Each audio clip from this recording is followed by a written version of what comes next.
Hey everyone, my name is Pupsker, and today we are doing the entire Runefest 2018 OSRS reveals. I'm essentially going over everything in this, and it is probably going to take around like 40 to 50 minutes, so I hope you're ready. Feel free to jump around to whichever part in the video, because we are going over everything. So, first thing, obviously, Runefest 2018 OSRS reveals. We're gonna skip this part because it's not relevant at all. But the first important piece of content is the Kebos Lowlands. There are three big pieces of content. First off, the Kebos Lowlands. I would say this is the biggest part. Next is warding, also a massive thing, new skill, very important. And finally, Song of the Elves, new Grandmaster quest, also very important and very relevant. So let's get on to the Kebos Lowlands. Since Zarek's Age of Strife, armies of his lizardmen have attempted to reclaim Great Kourend in honor of their former ruler. These lizardmen make their home in the Kebos Lowlands. To the west of Kourend, the lizardmen will defend their home ruthlessly, and as the Kebos Lowlands, as such, can be very dangerous to humans. However, those who are willing to enter will find a land of many opportunities. And of course, this is the new area here. Let's open the image in a new tab, right? Zarek's Shrine, Kebos Swamp, Lizardmen Settlement, Mount Quatamortum, the wall over here. Here's gonna be the Farming Guild. Here's gonna be Brimstone and Mount Kerman, or Karulum, Forsaken Tower. Really just new area in the game. Lots of new content, hopefully. Oh my god, and the cops in the background. So yeah, it's a pretty interesting new place. There's no pop-up quests that I can see anywhere on here. Probably will be some quests, but as of right now, no quests. So let's go into all of the content. Yeah, it's gonna be a lot. The first area, you know, the Kebos Lowlands, is going to be an incredibly large amount of content. It'll definitely take a while for me to get over all of this. So let's start off, obviously, with the Farming Guild. The land deep within the Kebos Lowlands is home to soil more fertile than anywhere else on Gilneor. Also, I'm probably going to mispronounce things constantly, just ignore it. Land this fertile is highly appealing to members of Hosidius House, even with the threat of these lizardmen. Following an agreement between Lord Hosidius and Lord Shizian, a detachment of Shizian soldiers has been assigned to protect the area. This has allowed Hosidius House to build and maintain a guild where farmers can experiment and master their craft. So as you can see, probably gonna mispronounce things constantly, and this is without a doubt a lot of content to read through, so this video might be an hour long, so I'm so sorry to everyone involved. Now, the Farming Guild is a new guild found in the Kebos Lowlands. The guild is separated into three large greenhouses, where each one acts as a different tier for the guild. The first tier requires 45 farming to enter, the second requires 65, and the third requires 85. Entering the guild requires 60% Hosidius favor. It is possible to use stat boosters to enter the guild areas. Yeah, I think that's a little weird, but whatever. Farming Guild tier breakdowns. Let's go over the first one, 45.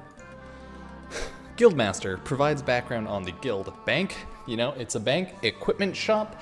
This stock the same supplies as Vanna's farm store, with the exception that it also sells empty plant pots alongside with filled ones. Seed shops, it offers same stock as Draenor Seed Market. Garden Supplier offers same stock as Falador Garden Center. Water source.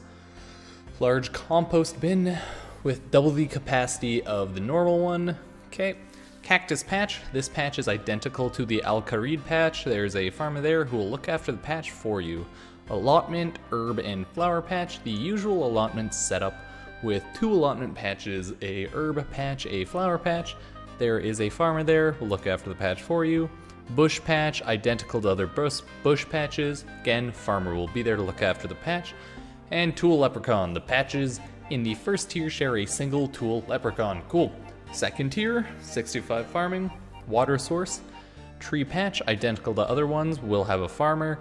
Hespori patch. When this patch finishes growing, it can be fought as a basic demi-boss fight with various rewards. Yeah, there's a boss, demi-boss, I guess, so that's interesting. Anima Patch, a new patch with worldwide effects depending on what is grown, and a Tool Leprechaun as well. Yeah, we'll see a lot of the new content down below after this. Bank in the third patch, which requires 35 farming. Yes, there's a bank, pole, deposit box, water source, and fruit tree patch. It's the same as other fruit tree patches. There will be a farmer, spirit tree patch, same as other spirit tree patches. And there's also a farmer. Then redwood patch, calstrus patch. They will grow patch to grow calstrus trees and redwood trees, no surprise. And again, Tool Leprechaun. We've done it. Yes, that'll be the essence of the new farming guild. Cool. Farming contracts. Within the farming guild, you will also find the chief contractor. The chief contractor can assign players with contracts that require the player to grow certain crops within the farming guild in exchange for seed packs. Cool. There are 3 tiers of contracts available. Tier 1, 2, 3. Each contract offering is restricted based on what you can grow, with access to the tier 1, 2, or 3 farming guild respectively. So yeah, you pretty much get grow contracts. Let's say grow this and you'll get seeds. Cool. New patches. It wouldn't be an expansion to farming if they didn't have some new patches with new crops in the farming guild that has a lot to offer. Farming demi-boss, the Hespori patch. You'll need 65 farming. The Hespori patch is a new patch unique to the second tier of the farming guild. The only thing that can be grown here is a Hespori plant. The seeds for this plant can be randomly found while harvesting other plants. This can be toggled by talking to an NPC near the patch or by completing farming contracts. There is an NPC here who will look after the plant while it grows for a price. Once the patch has fully grown, the Hespori can be fought as a solo demi-boss. Killing the Hespori boss grants farming EXP. It has a loot table of seeds, including the unique white lily seed. Cool, cool. Alongside being the only way for players to gather untradeable anima seeds, the Hespori also has a chance of dropping the Bottomless compost bucket, which can hold up to 1 million compost of any kind, so a lot. The Hespori is instanced with an item reclaim service that works identically to other grave systems like Grotesque Guardians / Zulra / Vorkath. And only one can be utilized at any time. This means that any other graves will be wiped on death. Cool. Bottomless compost bucket can be filled with regular, super, or ultra compost. No surprise there. Can only have one type of compost inside it at once. Makes sense. Each compost used gives the bucket 2 charges of that kind of compost. Emptying the bucket will cause all compost stored within to be lost. Nice. When used on a patch, the bucket uses 1 charge of currently filled compost. It can hold 10,000 charges, and the bucket is tradable when empty. So yeah, it can hold a lot of charges. But you also, I'm probably going to say most people are only going to fill it with ultra compost, because why would you use regular or super unless you're leveling up, right? So no big surprise there. It'll be pretty cool. And the Anima patch requires 76 farming.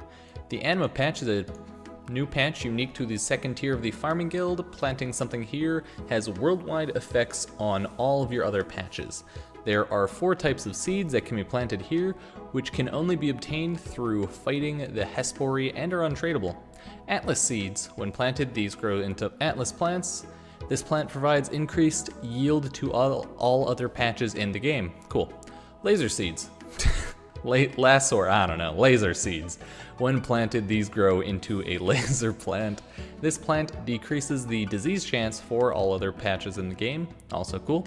Chronos seeds. When planted, these grow into a Chronos plant. Let me guess, speed. This plant increases the speed at which other patches grow by providing a chance to skip a growth stage.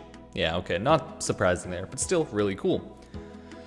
These plants are active as soon as they are planted, and rather than grow over time, they begin to die through their various growth stages. They will last approximately 3.5 days until they die, and will require planting again to reap their benefits. That's actually really not bad at all. If they last 3.5 days for increased, decreased disease chance, increased growth time, and increased yield, that sounds pretty awesome, not gonna lie. Celestris patch requires 85 farming. The Celestris patch is a new patch unique to the third tier of the farming guild. Once a Celestrus patch is fully grown, which is 16 hours, the same length required to grow a fruit tree, it can be harvested for a tradable resource, Celestrus wood, which can be turned into battle staves with level 40 fletching. The amount of Celestrus wood harvested from a fully grown plant is random, much like the way harvesting herbs works, with a minimum number of lives to ensure a guaranteed amount each harvest. Nice. Redwood Patch requires 90 farming. Wow, shocker. The Redwood Patch is a new patch unique to the 3rd tier of the farming guild.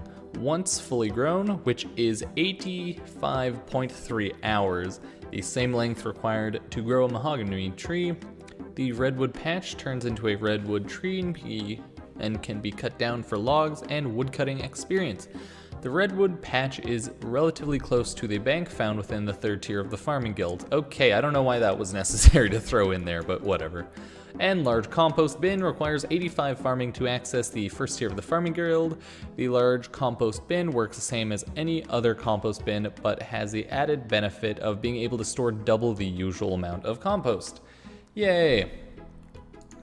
We're almost done farming. Now, existing patch improvements. Whilst the farming guild introduces various new patches with new crops, there are certain patches in the game that we'd also like to utilize by adding new crops for you to grow. Dragon fruit trees at 81 farming. Dragon fruit trees can be grown in fruit tree patches around Gauntlet? Sure. The seeds are tradable and are rarely obtained through nests, boss fights, or completing farming contracts. Dragon fruit trees have the same growth time as other fruit trees and give the following farming EXP. 140 for planting, 17,000 for checking its health, and 70 XP for harvesting. Harvesting a dragon fruit tree gives you dragon fruit, a new food that can be either eaten to heal 10 hit points, or they can be baked into dragon fruit pies at 73 cooking. Dragon fruit pies heal 10 hit points per serving and provide a temporary fletching boost of 4. Oh, that actually sounds pretty good, I'm not gonna lie. In addition to being a useful stat boosting food, 10 dragon fruit can be squeezed into a vial to make bottled dragon breath. This can be used to fully charge the dragonfire shield and similar shields instantly. Okay, that can actually see a good amount of use. I was gonna say maybe people would use that at Wintertod, but no, God no. This is probably gonna be kind of expensive, so yeah, definitely a useful new item. So I can see that being used a lot. White Lily requires 58 farming. White Lily can be grown in flower patches around Gauntlet. Fuck off. The seeds are only dropped by the Hespery, but they are also tradable. Cool. While Lily has the same growth time as other flowers and gives the following farming XP, 42 for planting, 250 XP for harvesting. When fully grown, a flower patch with White Lily in it will protect all types of crops in adjacent allotment patches. Oh, so it's literally a protection lily. That's actually pretty cool. Potato cacti. Potato cacti can be grown in cactus patches around Gauntlet, also requires 64 farming. The seeds are tradable and are rarely obtained through nests, boss fights, and by completing farming contracts. The potato cacti takes 70 minutes to fully grow and gives the following farming XP. 68 for planting, 68 for harvesting. With the introduction of potato cacti seeds, potato cacti would be removed from the Nightmare Zone reward shop. Oh yeah, I remember they said they want to take some stuff away from the Nightmare Zone, so I guess that's that. Snapegrass, 71 farming. Snapegrass can be grown in allotment patches around Gauntlet. The seeds are tradable and are rarely obtained through nests, boss fight, completing farming contracts, you know the gist. Takes 70 minutes to fully grow, gives 82 XP for planting and harvesting, and it'll be taken away from the Nightmare Zone reward shop. So that is farming. Tell me what you think about it. I'm definitely a-okay with those changes, because yeah, like why wouldn't I be okay with more farming? Hell yeah. Brimstone. Oh god, there's so much to read. Oh no, this is actually a lot less to read than farming. Never mind. On the northern edge of the Kebos Lowlands lies the sulfur volcano of Mount Kourend. Here, the Tasakal, Master of Life and Death, make their home.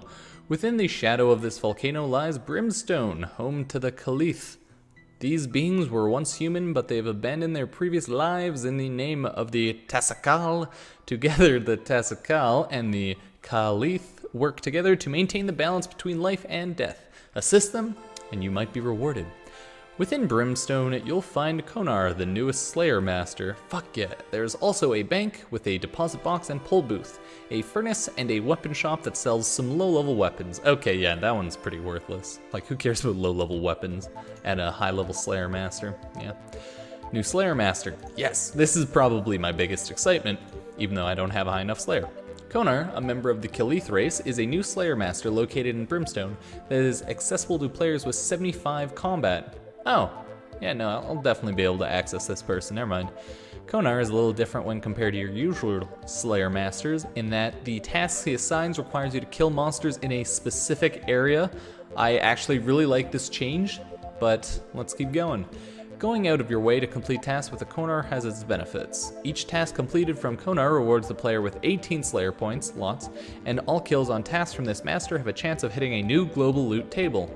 The chance of hitting this loot table is scaled by the combat level of the NPC you're fighting, and the loot is granted in addition to any normal drop you would have received. The loot table is split into two potential rewards. Generic loot, meant as a slight increase to your profits, including food to sustain you on a task. A rare chance of getting a new unique drop of the table, one-handed dragon hasta. And the stats are as follows. Attack, 55, 55, 55 for stab slash crush. Defense, minus 15 for stab and slash, minus 12 for crush, and minus 15 for ranged. Other bonuses, melee strength 60 and attack rate of 4. Special attack, shove, cost 25% special attack, push an opponent back and stuns them for 3 seconds. That's actually not too bad. The Dragon Hasta is a new tradable one-handed weapon dropped exclusively through completing tasks assigned by Konar. Konar, along other Slayer Masters, also sells Boots of Stone for 200 gold. These require 44 Slayer to equip and are needed to go inside Brimstone Slayer Dungeon, detailed below.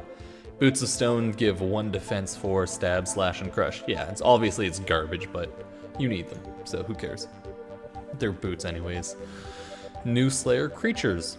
Oh yes, with a new Slayer Master comes new Slayer creatures and a new area to kill them. Near Brimstone lies the Sulfur Volcano of Mount Kourend, home to a brand new Slayer dungeon. The Mount Kourend Slayer dungeon is a single-way combat throughout and includes a task-only area. Cannons are allowed in the entire dungeon, wow, aside from a separate chamber where the Alchemical Hydra can be found. See more below. In order to stay inside the Kourend Slayer dungeon safely, you'll need to wear Boots of Stones, else you'll take consistent damage until you do. So, yeah, obviously everyone will. Yeah. Sorry, I'm just yawning. Sulfur Lizards requires 44 Slayer. Sulfur Lizards, located within the Brimstone Slayer dungeon, are assigned by Mazjna, Vanaka, and Sheladar. Fuck off. They have no noteworthy mechanics or drops and attack with melee only. They are intended to add some additional variety to the low-level Slayer bracket. Slayer Masters that assign Desert Lizards would instead assign Lizards, allowing players to kill either Desert Lizards or Sulfur Lizards to complete their task. I would appreciate that because I hate killing Desert Lizards. Fuck Desert. Wyrm requires 62 Slayer. Wyrms located within the Brimstone Slayer dungeon are assigned by Duradil, Neve, Cheldar, and Konar. Neve. Wyrm have a very rare chance to drop the Dragon Sword and Dragon Harpoon, previously found within the Chamber of Xeric. Both the Dragon Sword and Dragon Harpoon would be removed from the Chambers of Xeric loot table. Oh, okay. And then Drake, level 40 Earth, requires 84 Slayer. 84, that's a lot. Drakes located within the Brimstone Slayer dungeon are assigned by Duradil, Neve, and Konar. They do not fly and use both melee and ranged attacks. Drakes have a chance to drop their claws and teeth, both of which are attachments for boots. Okay. A Drake Claw can be combined with Boots of Stone to create the tradable Boots of Brimstone. This process cannot be undone. Boots of Brimstone require 70 defense, 70 magic, 70 range, and 44 Slayer to equip, and they're actually pretty decent. Gives 3 attack boosts to stab, 3 to magic, and 5 to ranged. 10 defense boosts to stab/crush, and 5 magic, 5 range defense. Yeah, so like not actually that bad compared to what they were before, especially. A Drake Tooth can be combined with the Holy Sandals to create the tradable Devout Boots. This process cannot be undone. Devout Boots require 60 prayer to equip and are considered an item of Ser Domin inside the God Wars dungeon. It gives a bonus of 5 prayer. So yeah, that's about it. We're almost done here. We're getting there at least. Hydras require 95 Slayer. Hydras located within the Brimstone Slayer dungeon are assigned exclusively by Konar. They use both ranged and magic attacks. Hydras have a chance to drop 3 untradeable ring pieces and a Hydra tail, which is an attachment for the Dragon Bone necklace. Eye of the Hydra, Fang of the Hydra, and Heart of the Hydra. When combined, these pieces form the tradable Brimstone ring. The ring has no requirement to equip and has a 1 in 4th chance with each spell cast to ignore 10% of your opponent's total magic defense. That's pretty cool. It gives 4 attack defense to stab/crush, 6 attack defense to magic, and 4 attack defense to ranged, and for bonus melee strength. Special effects, the Brimstone ring has a... Oh yeah, I read through that, so whatever. 1 in 4th chance to ignore 10% of opponent's magic damage. Hydra Tail. When a Hydra Tail is combined with a Dragon Bone necklace and a Bone Crusher, it forms the untradeable Bone Crusher necklace. The necklace requires 80 prayer to equip and gives the effect of both the Bone Crusher and Dragon Bone necklace. The necklace must be equipped for 9 seconds to gain the effects of the Dragon Bone necklace. Okay. The necklace is charged with Ecto tokens as per the Bone Crusher and maintains the same prayer restoration rate as the Dragon Bone necklace. The effect of the Bone Crusher also applies whilst the Bone Crusher necklace is in your inventory.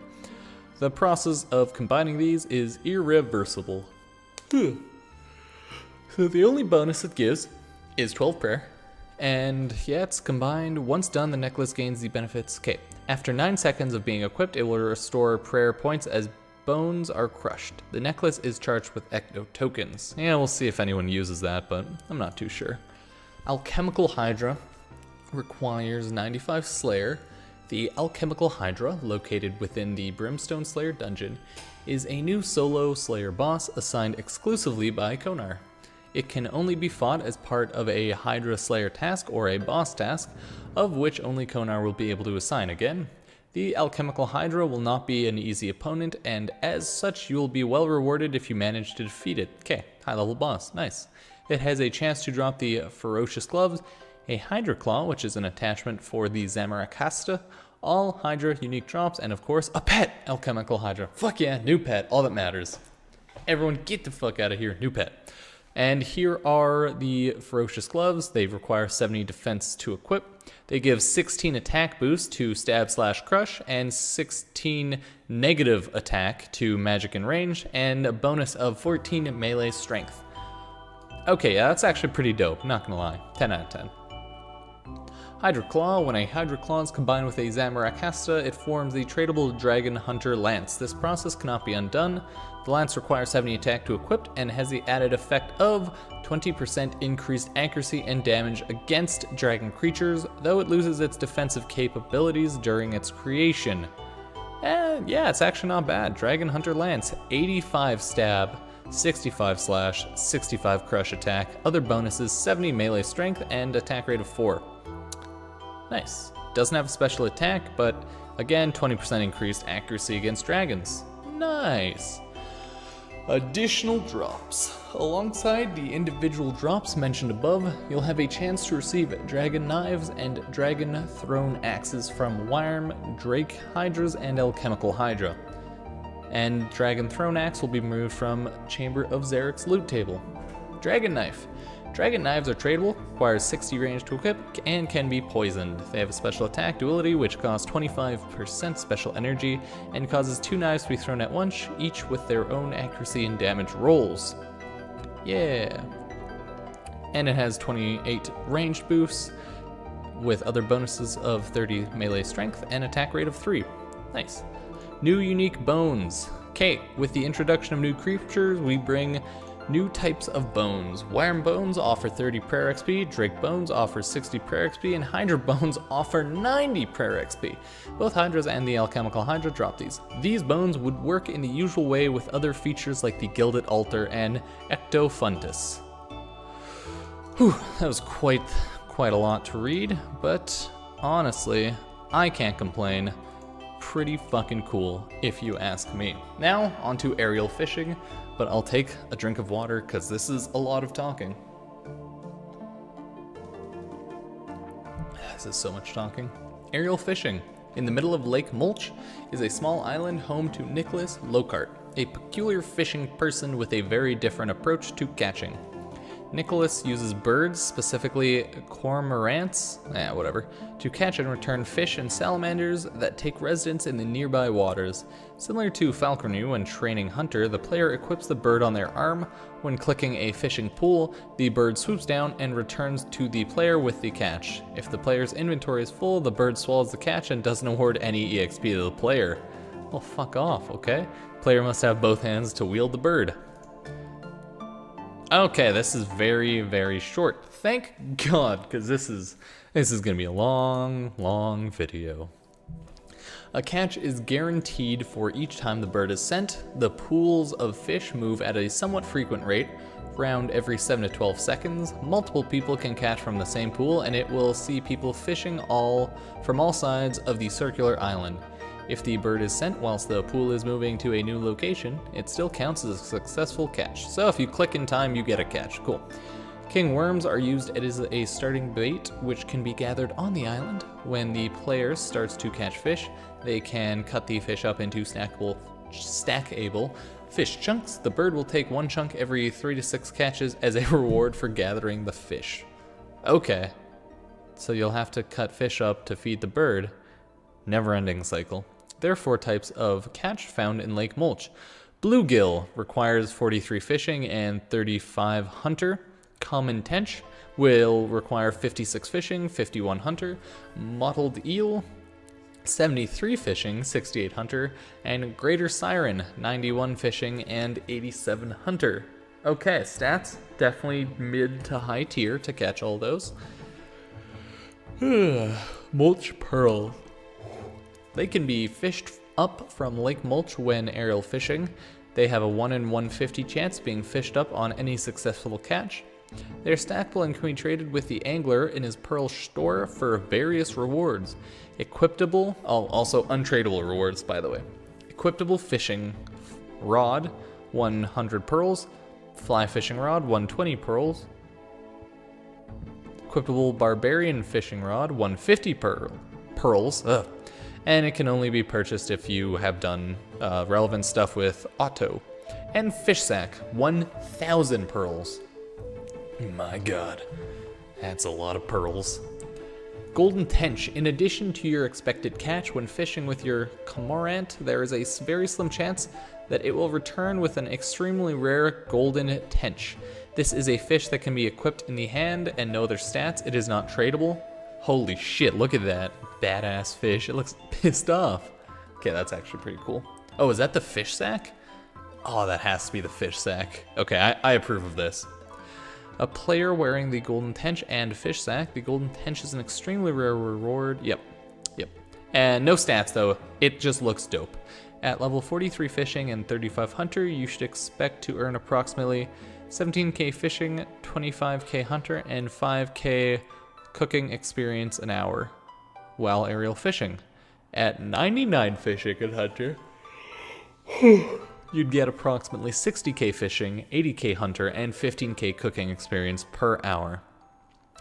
Oh yeah, and cooking is only granted if you're cutting the catch. Okay, so all in all, I don't think it's gonna be like top tier EXP or anything, but it's definitely gonna be pretty cool. And I expect a lot of people to do this early on. Like, obviously, right? No surprise there. All right.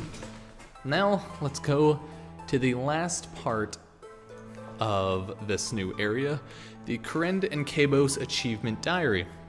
The Kourend Kebos Achievement Diary is a new achievement diary covering the regions of both Great Kourend and the Kebos Lowlands.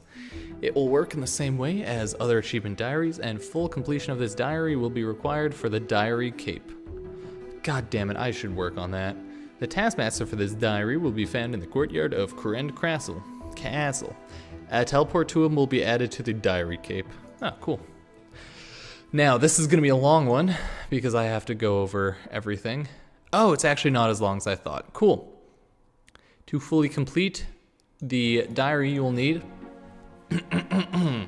25 construction, 30 crafting, 40 fletching, 42 mining, 49 thieving, 50 fire making, 77 runecraft. I'm so sorry, everyone. 82 fishing, 84 cooking, 85 farming, 90 magic, 90 woodcutting, and 95 slayer. Fuck, those are actually pretty high stats. Not surprising though. Obviously you'll be able to do the easy and medium rewards somewhat easily. Completing the Kourend Kebos Achievement Diary will grant players with various rewards, which upgrades with each tier of the diary complete. Radar's Blessing upgrades with each tier of diary complete. This is a new blessing that can be equipped in the ammo slot. Oh, nice. Easy Kourend Kebos Achievement Diary. It gives you the first blessing, 3 daily teleports to the Kourend Woodland, and a 2% chance to catch 2 fish at once. No XP is given for additional catch. You'll get 2,500 EXP lamp, halved access cost for Crab Claw Island, and double drop rate of Zarek's Talisman. Cool. Num water. Medium Kourend Kebos Achievement Diary. Redder's Blessing 2. 1 per bonus, 5 daily teleports to the woodland, and a 4% chance to catch 2 fish at once. 7,500 EXP lamp. Free access to Crab Claw Island. 5% chance to mine 2 dense S's blocks at once. 20 free dynamite a day from Theris, and the rewards from obviously previous diary. Now, next one, Rada's Blessing 3, 1 prayer bonus, unlimited daily teleports to the Kourend Woodland, 3 daily teleports to Brimstone, and a 6% chance to catch 2 fish. 15,000 EXP lamp, ability to combine a Slayer helmet with a Shazian helmet, 5 by Tucknew Captain Cleave, 5% increased yield from the Hosidius and Farming Guild herb patches, 40 free dynamite a day from Theris, and the reward from previous daily tiers, and the elite Kourend Kebos Achievement Diary. You'll get the 4 blessing. It gives 2 prayer bonus, unlimited daily teleports to Kourend Woodland, unlimited daily teleports to Brimstone, and 8% chance to catch 2 fish at once. You get 50,000 motherfucking EXP lamp, nice. 20 Slayer points for completing Slayer tasks from Kunaraku Matin, up from 18, sorry. 10% reduction burn chance at the city kitchens. Oh, that's not bad. Up from 5? Okay. 80 free dynamite a day from Theris. Okay, so that's that. Pretty simple, if I say so myself. That is the achievement diary. Now we're going into quests. Oh joy, quests. These are pretty small mini quests, so not too big. The Forsaken Tower.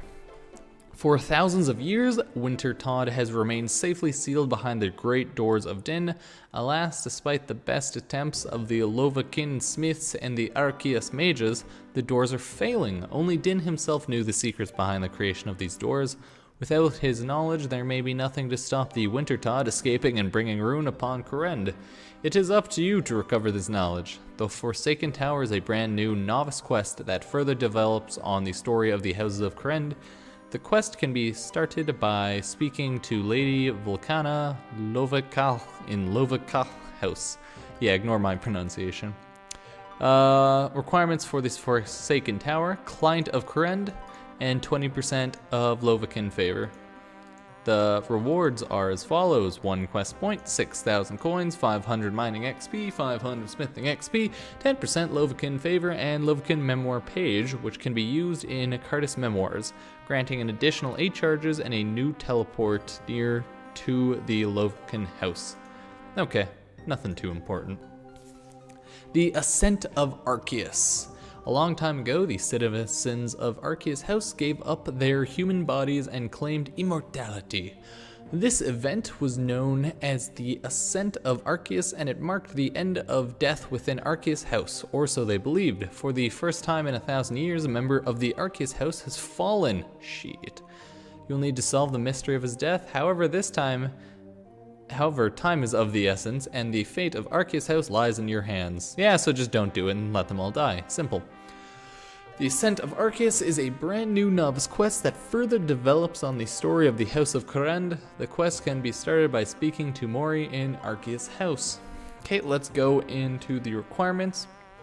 Again, Client of Kourend, you'll need 12 Hunter and 20% Arceus favor. Here are the rewards: 1 quest point, 2,000 coins, 1,500 Hunter EXP, 500 Runecraft EXP, 10% Arceus favor, and Arceus Memoir page, which can be used in Cactus Memoirs, granting an additional 8 charges and a new teleport near to the Arceus house. Holy shit. Okay, so that is the brunt of the Kebos Lowlands. Pretty much everything in the Kebos Lowlands. A lot of information to get through, I know. And that probably took like 20 frickin' minutes. So, let's continue on. Warding. Yes, warding. New skill, warding. Let's see how much there is to go through. Actually, not as bad as I thought. So this is likely getting close to finished. Warding. The ground shook across the land as 6 ominous rocks rose from the earth in a swirl of magic and rubble. The scholars of the Wizard's Tower were quick to act and immediately began studying the monolithic monstrosities. They quickly discovered a method of manipulating the energy within the rocks, and with various magic tools, used it to create armor with impressive capabilities. Some would say this came far too easily, as they knew exactly what they were doing, as if those fucking cheaters. Dive into old school RuneScape's first new skill by discovering the hidden armaments of the Wizard's Tower and gaining insight into practice of warding. There you will learn the intricate art of drawing wards, channeling runic energy to create a vast array of armor suited for witches and wizards. Yes, that is the warding cape right there. Trimmed and non-trimmed. Nice. Where does warding fit into old school? To understand the role of warding, let's identify the gap it's designed to fill. As smithing is to melee and crafting is to ranged, warding is to magic. Currently, mage equipment is either bought or dropped by monsters rather than created by the player, making magic an exception to the other two sides of the combat triangle. Warding allows players to channel runic energy into woven materials and transform them into magical robes and armor. To train warding, players must draw a ward onto the ground and use materials they have gathered on it. This channels the power of the Anima Mundi in the form of runic energy into the material. So yeah, not a huge shock here. Pretty much use silk in some items. You get magic. It's not really surprising that this is a thing. Materials. The materials used in warding will include various barks, clothes, and leathers.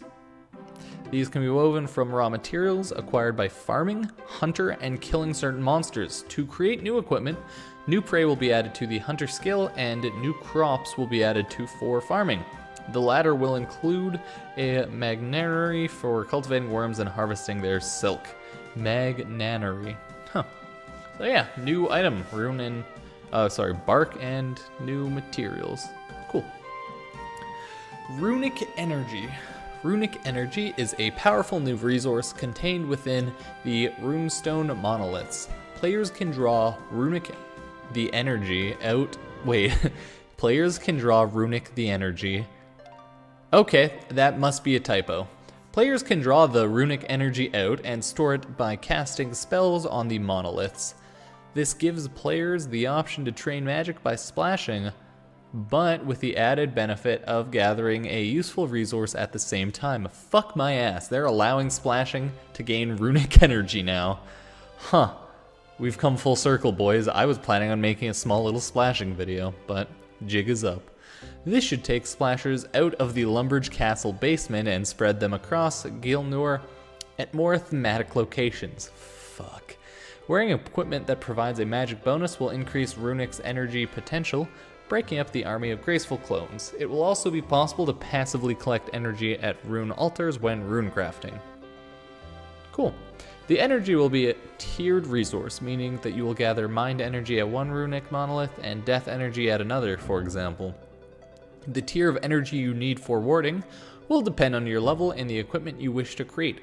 A conversion table, which will allow runic energy to be upgraded or downgraded, but some will be lost in the process, naturally.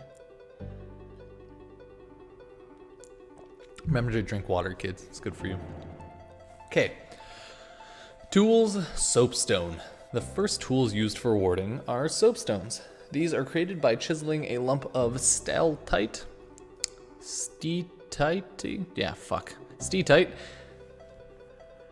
and charging it with runes. Steatite can be obtained through mining or bought from shops and other players.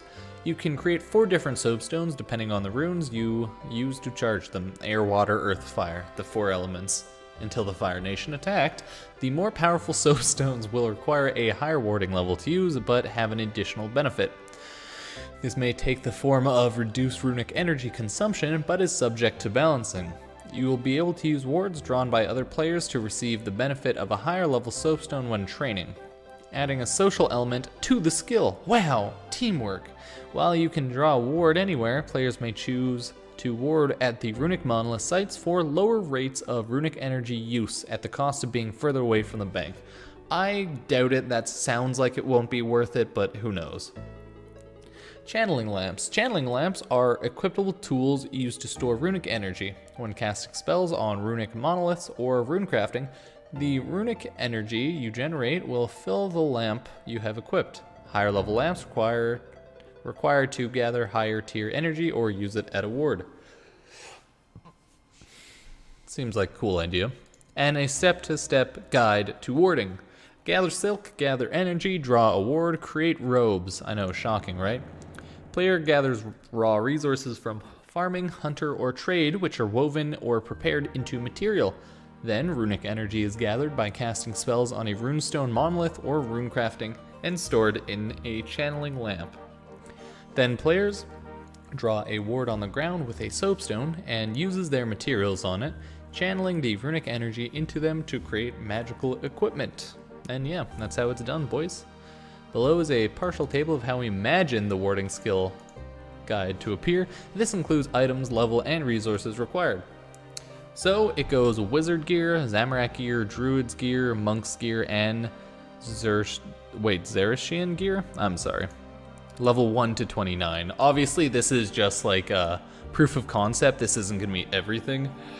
Because what kind of dumbass skill tree would max out at 29, right? So this is just like the low level gear. And yeah, cool.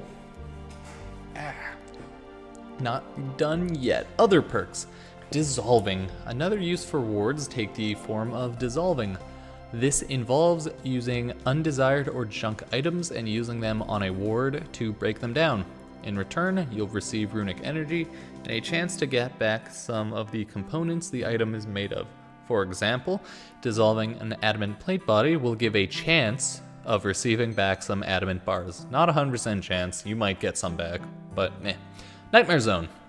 Many consider the Nightmare Zone to be overpowered, which is why they nerfed it in farming, as you saw, particularly the reward shop, to make both the Nightmare Zone and warding feels as thematic as old school as possible. There is the option to tie the ability to imbue rings and other items to various warding levels. Impact of warding on old school. Yeah, no, we're almost done.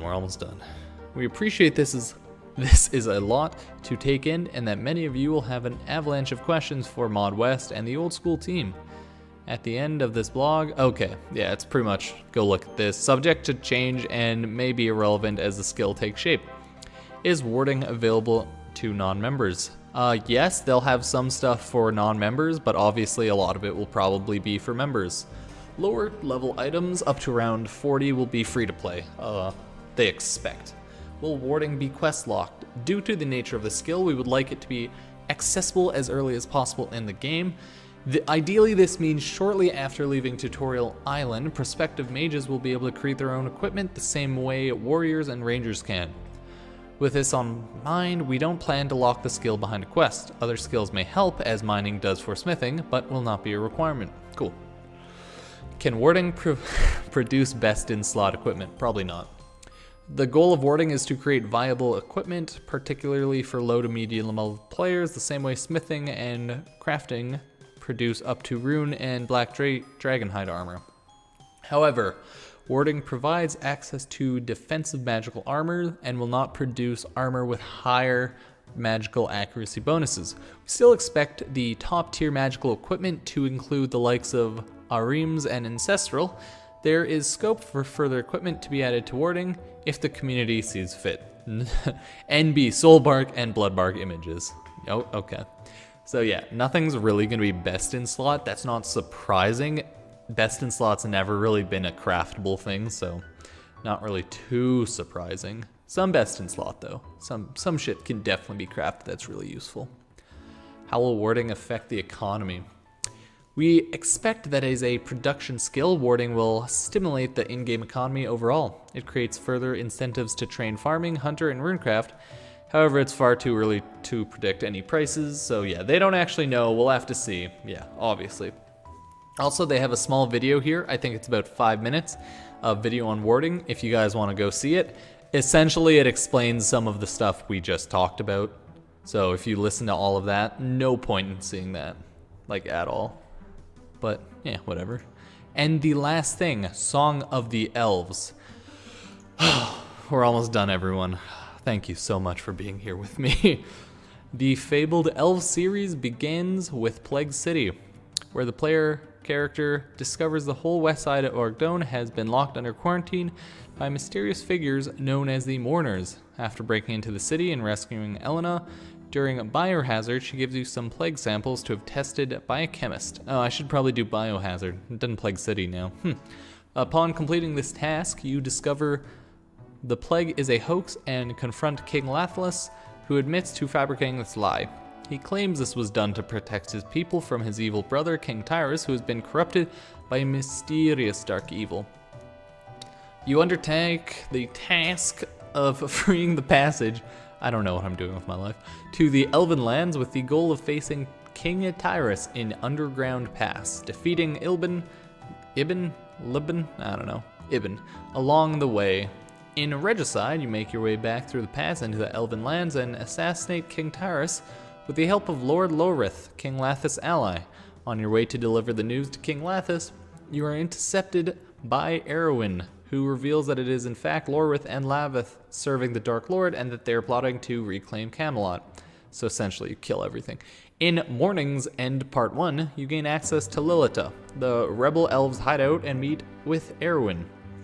After discovering that the Mourners are elves from the capital city, you decide to infiltrate Mourner HQ. There you learn from the head Mourner that their real job is to keep people believing in the plague. Their plan is to use the victims as slaves to dig through a temple with the goal of resurrecting the Dark Lord. It's fucked up, dude.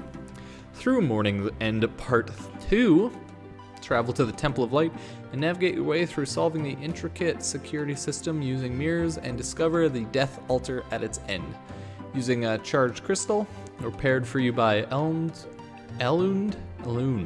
you activate the large crystal at the temple's entrance, sealing it for another 1,000 years. Now it is time to join Elena and her allies in exposing the plague hoax and starting a revolution against King Lathlus and Lord Lorith in Songs of the Elves. The old school team presented with the newest Grandmaster quest, completing the game's first ever storyline. Whew. Now, Prifdinus, yeah, this area, cool. Prifdinus was added first to the map 14 years ago, and we think it's fair to say it's been a long time coming. Those who managed to bring an end to the schemes of King Lathlus and Lord Lorwith will finally be able to access the Crystal City of Prifdinus. Within its walls lie many new characters and challenges. Oh wait, this was added to the map 14 years ago, but nothing ever came of it? Oh.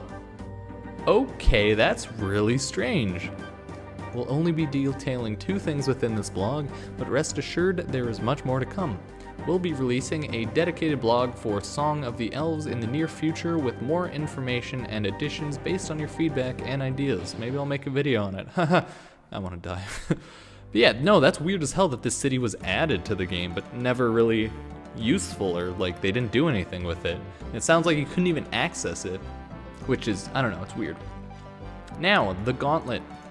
To the PVMers amongst you, we present the Gauntlet, a brand new challenge requiring players to start from scratch with no weapons or armor. Yeah, it sounds like Battle Royale for PVM. Face off against crystalline versions of monsters, collect resources, weapons, and armors as you go. The pressure will be on as you find your time to gather equipment is rather limited before you engage in combat. All new boss monsters to face, expected to be one of the toughest old school has ever seen.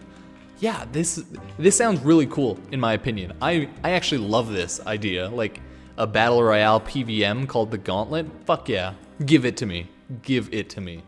And a skilling boss. We also have the latest skilling boss, which can be also found within the city. Wait, where would the Gauntlet take place?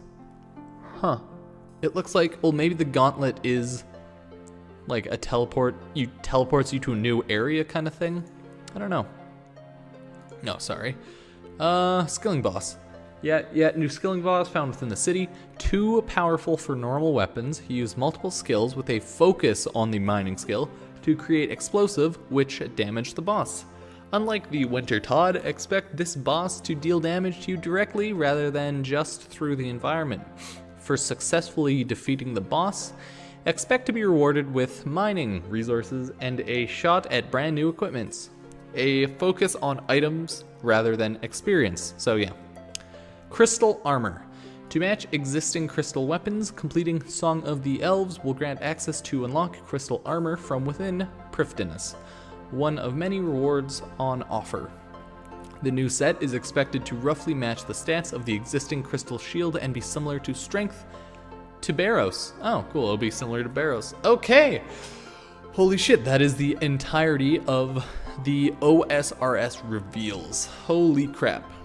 Well, I'm honestly excited for all the new content to come, so I'll have to get my stats high up so that I can actually start accessing the new content.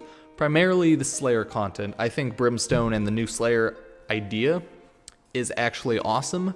I like the idea of going to an area to kill things instead of farming on one mob. I think that's really unique compared to what they have before, and I love it. So I hope to see more. Same with the new area on Song of Elves. It'll be sick. Really excited for the Gauntlet. Skilling boss, yeah, it sounds cool. Warding sounds like more grinding, and it'll give more direction for new players with magic gear, so I think it's a fucking great idea. And all in all, honestly, I'm excited. There's a lot of new stuff to do. Farming, aerial fishing, achievement diary, quests. So yes, I'm excited. If anyone has watched to this point, remember to, if you liked the video, subscribe, like, comment on any of your thoughts on anything, because please, I want to know. And I'll see you guys next time. Probably not with this video. Yeah. Good day. Good day.